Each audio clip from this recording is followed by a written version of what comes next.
I think the doubt is because of some of the lies we've been fed, some of the exaggerations which we've been given, from 350 million on the side of a bus to the idea that if we stayed in the European Union, we'd be invaded by Turks.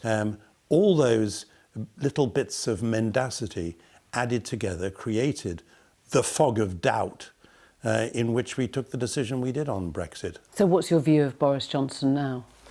My view is what it's always been. I think he is, let me be diplomatic, I think he's always been extremely careless with the truth.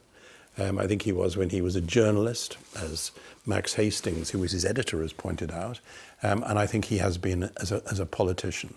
And I think it was Amber Rudd who said that he might be the life and soul of a party, but you wouldn't want to share a car with him or let him drive you home, and I think that's my view as well. I would doubt there is a single member of the Foreign Service who didn't say hurrah when he resigned in that wonderfully public way, looking Churchillian at the camera.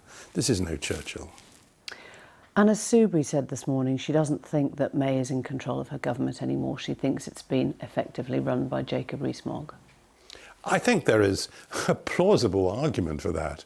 But I think if at every stage that it appears as though Mrs May and the government are reaching out to Europe, they have to draw back because of some speech or nonsense from Jacob or some of the others on the right, some of the smaller Trump figures. If that's what happens, Europe won't think they can negotiate seriously with us at all. Do you think we will Brexit? I guess so.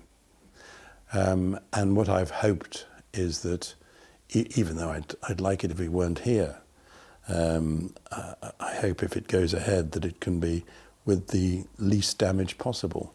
What I worry about now is a chaotic Brexit. Do you think that Theresa May can be the person that pulls the country back together now? Well, I don't think there's anybody else who's likely to do it in this Parliament.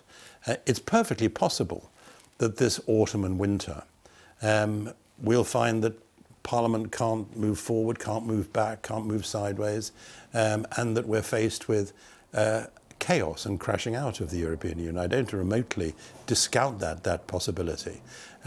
So I don't either discount the prospect of us finding ourselves in a general election during the course of the autumn and winter. If I was still party chairman, chance would be a fine thing, actually a very, very bad thing. I would certainly be thinking about starting to book some advertising hoardings just in case. You'd agree that Theresa May inherited a mess, a Brexit that no one had a clear idea how to execute. That wasn't of her own making. David Cameron thought that was what was needed to hold the party together. I think it was nonsense. I don't think history will be very kind to David Cameron. Perfectly decent, clever man, but I think he made the cardinal error of thinking that he could manage the right wing of the Conservative Party by tossing them, first of all, by tossing them some Euro scraps, and then by giving them a referendum. And I think it was always likely to end badly, and did end very badly, and now he's writing his memoirs and doubtless saying it wasn't his fault, Gov, that there was nothing he could do about it. Of course there were things he could have done about it. You've worked under Heath, under Thatcher, under Major. Have you ever seen the Conservative Party like this before? I've never seen the atmosphere so toxic as it is today. And I've never seen a Conservative Party so marginalised on the big issues. And I've never seen so much animosity in the Conservative Party. I've never seen the nationalist right so rampant as they are today. So on all those grounds, I don't go on holiday shortly in a greatly enthusiastic spirit. A couple of thoughts before we go. The BBC has today been found guilty of illegal invasion of privacy of Cliff Richard. How damaging do you think that is for the organisation? I hope it's not too damaging, but I don't think this is the BBC journalism at its best. This is not what a public service broadcaster should be doing. I think that the decisions made by some very good people whom I much respect in the BBC were wrong. And I think it would be crazy for the BBC, arguing that there is some principle of freedom of speech involved, to appeal this decision. I think they should swallow hard, say they made a mistake, apologise as they have to Cliff Richard, move on and not to do it again. Lord Patten, thank you very much. Thanks very much.